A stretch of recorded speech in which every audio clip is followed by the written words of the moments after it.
Miércoles 8, Efesios capítulo 1, versos del 15 al 23, título El espíritu de sabiduría y de revelación para conocer el llamado.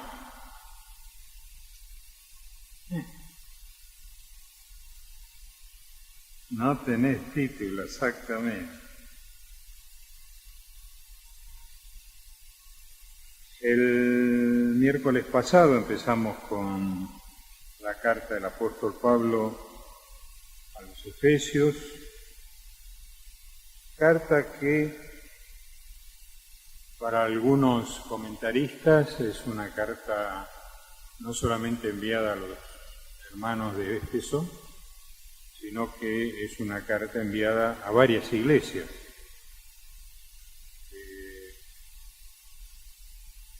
Es posible que haya sido así. Hay que ver que la carta fue enviada cuando el apóstol Pablo estaba en su primera vez en Roma, estaba encarcelado en Roma, y hacía más o menos 4 o 5 años que se había despedido de justamente la iglesia de los Efesios.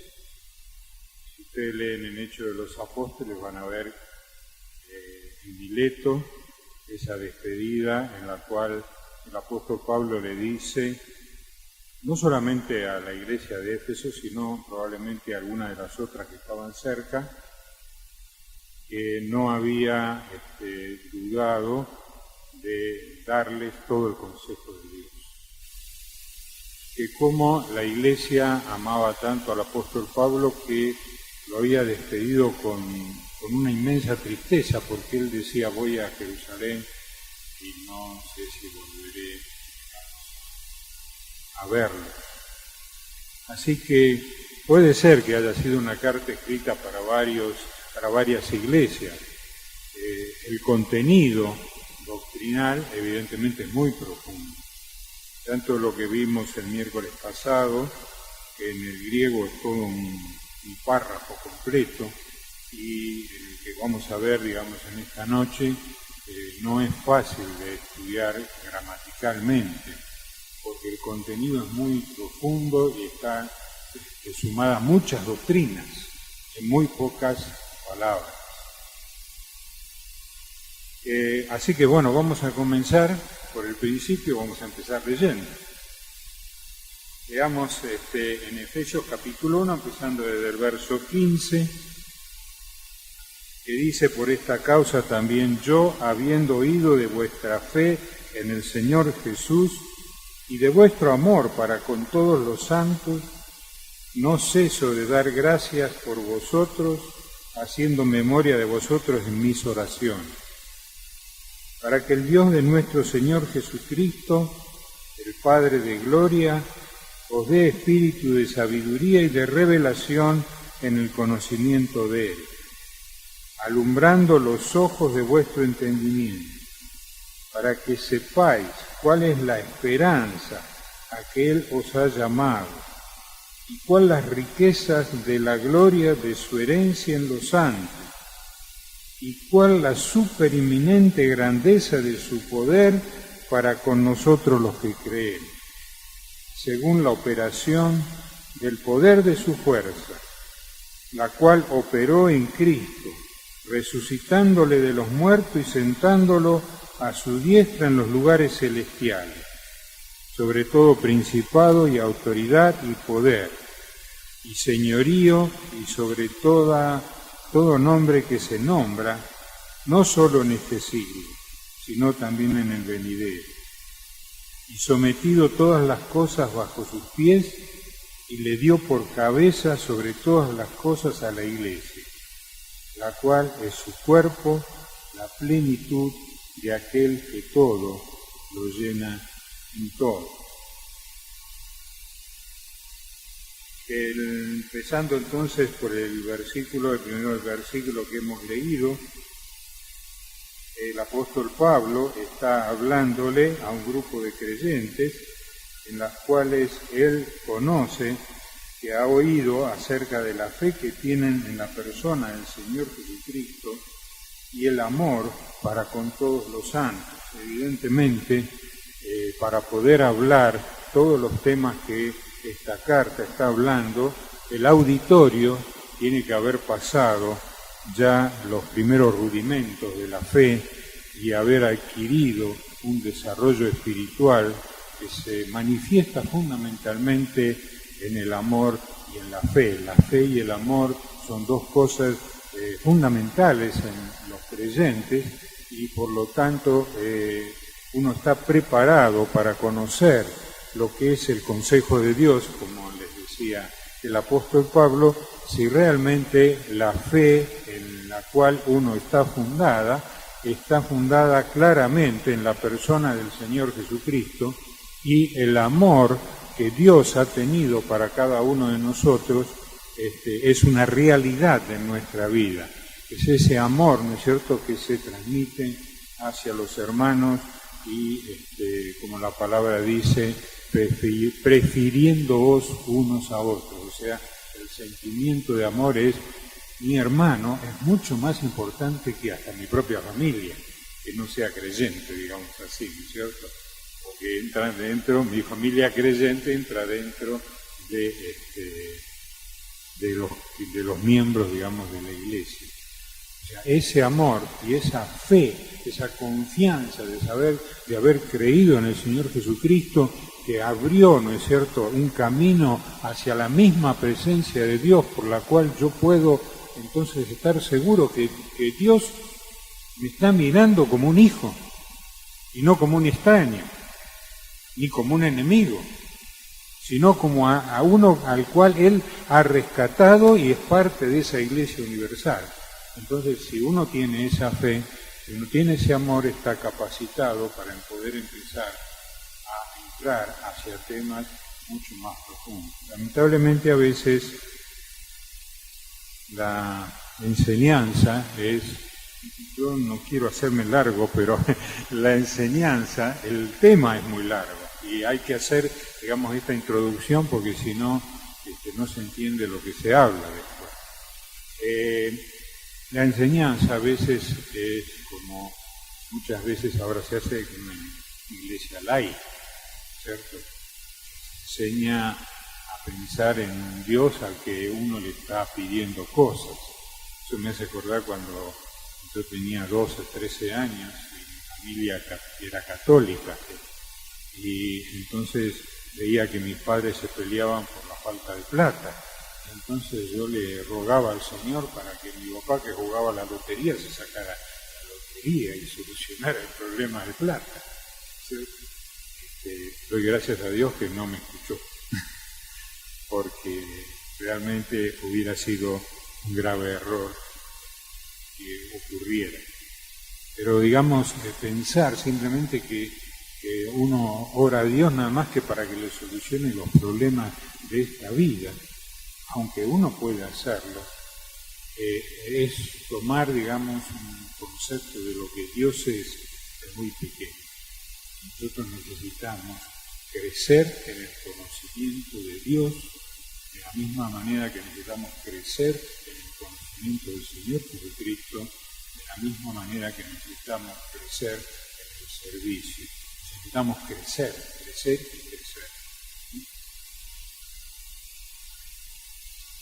Seguimos, no va a ser tan largo todo, ¿eh? Entonces el apóstol Pablo les confiesa diciendo que él ora por ellos, que no cesa de orar y que realmente la oración de él es para que Dios, el Dios de nuestro Señor Jesucristo, el Padre de gloria, os dé espíritu de sabiduría y de revelación en el conocimiento de Él. Espíritu de sabiduría y de revelación en el conocimiento de Él. Es toda la oración. Esa palabra espíritu, ¿qué piensan ustedes? ¿Se refiere al espíritu humano o al espíritu de Dios? ¿Sí? A ver. Me gusta que participen ustedes. Al espíritu de Dios. ¿Algún otro tiene una otra opinión?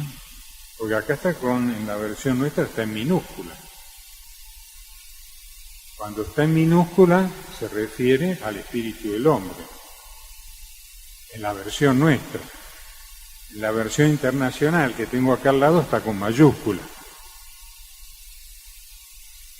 En realidad, lo que el apóstol Pablo está diciendo es que Dios, que justamente mora en nosotros a través del Espíritu Santo, por eso se dan cuenta que está muy condensado. Esto es para quienes saben realmente que Dios, que mora en nosotros por medio del Espíritu Santo, nos conceda el poder de tener sabiduría en nuestro espíritu y revelación en nuestro espíritu. Después vamos a ver qué es sabiduría, qué es revelación, para que de esa manera nosotros podamos conocerlo, para conocerle a Él, a Dios.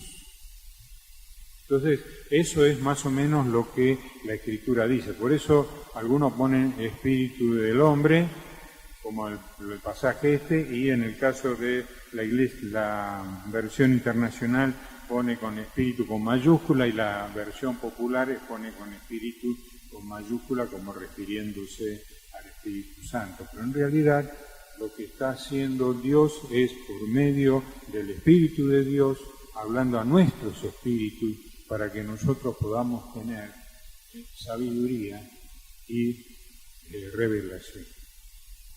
Sabiduría. Nosotros conocemos lo que es sabiduría. Sabiduría e inteligencia. Son dos cosas distintas. Inteligencia es la capacidad que nosotros tenemos de hacer cosas. Los animales también tienen inteligencia. Las máquinas son inteligentes, las computadoras son inteligentes porque tienen cierta capacidad para hacer cosas. Pero sabiduría significa decidir por lo mejor. Sabiduría, o sea, un delincuente tiene capacidad para hacer un robo, para inteligencia para planear un robo. Pero no es sabio robar. ¿Se dan cuenta cuál es la diferencia? Entonces lo que nos está pidiendo acá, diciendo espíritu de sabiduría. O sea, lo que nosotros necesitamos es sabiduría.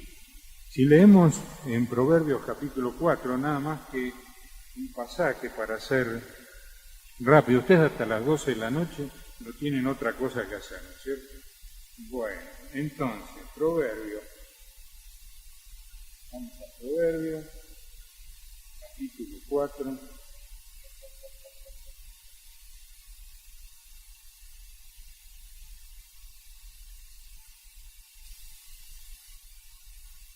Verso 7.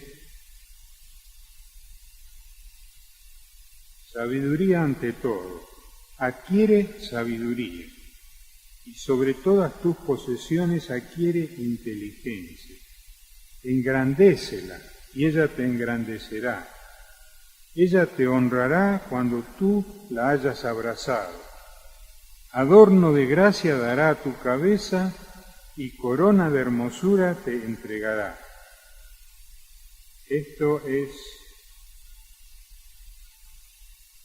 verso 10. Oye, hijo mío, y recibe mis razones, y se te multiplicarán años de vida.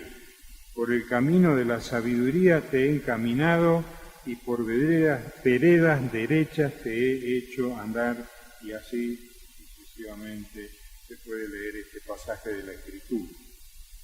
Esto es un llamado a buscar la sabiduría, a adquirirla, a lograrla,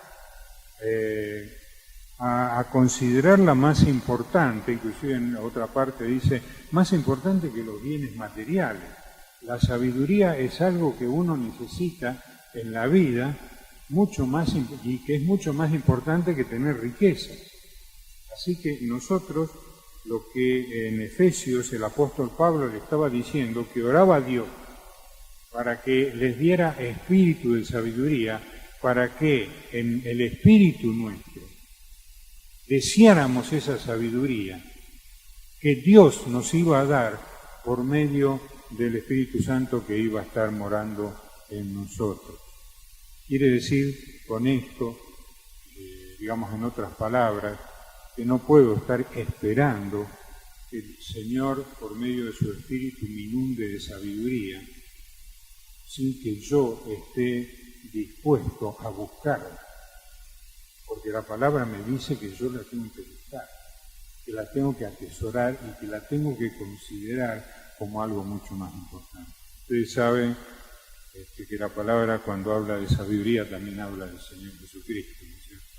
Y dice, en el principio me tuvo Dios cuando creó los cielos y la tierra. Está hablando del Señor Jesucristo, pero está hablando de la sabiduría como algo del cual cada uno de nosotros necesitamos. La sabiduría, también hay sabiduría que el mundo tiene. Y para hacer más rápido, un pasaje que ustedes conocen es acerca de Santiago, la carta de Santiago,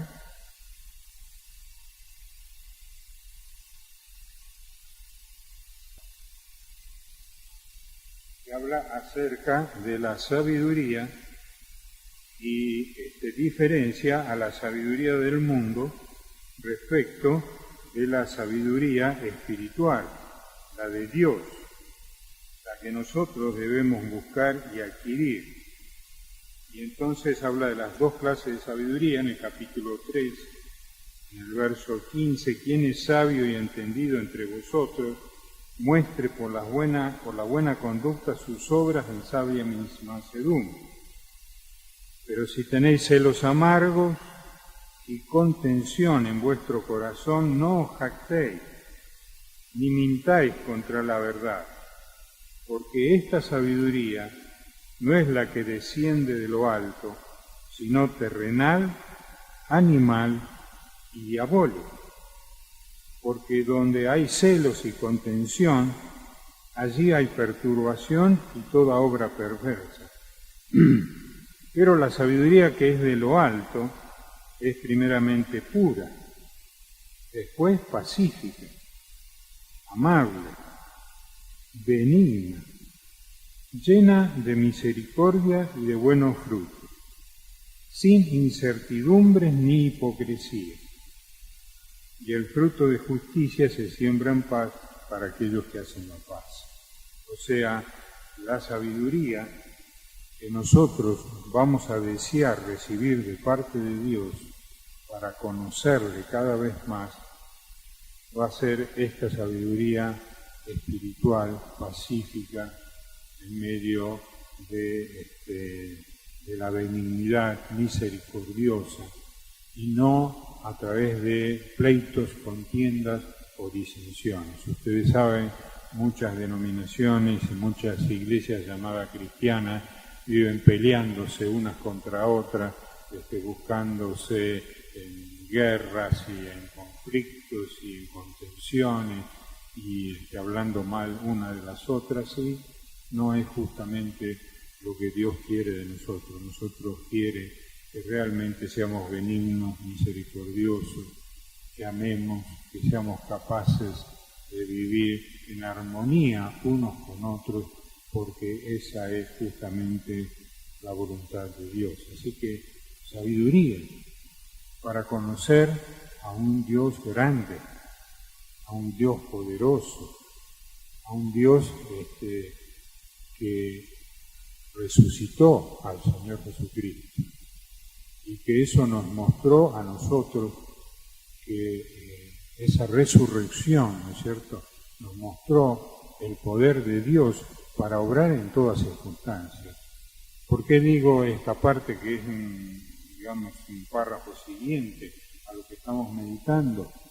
Porque a veces nuestras contenciones, nuestros conflictos, nuestros problemas están relacionados con que no conocemos a Dios y su poder para solucionarlos.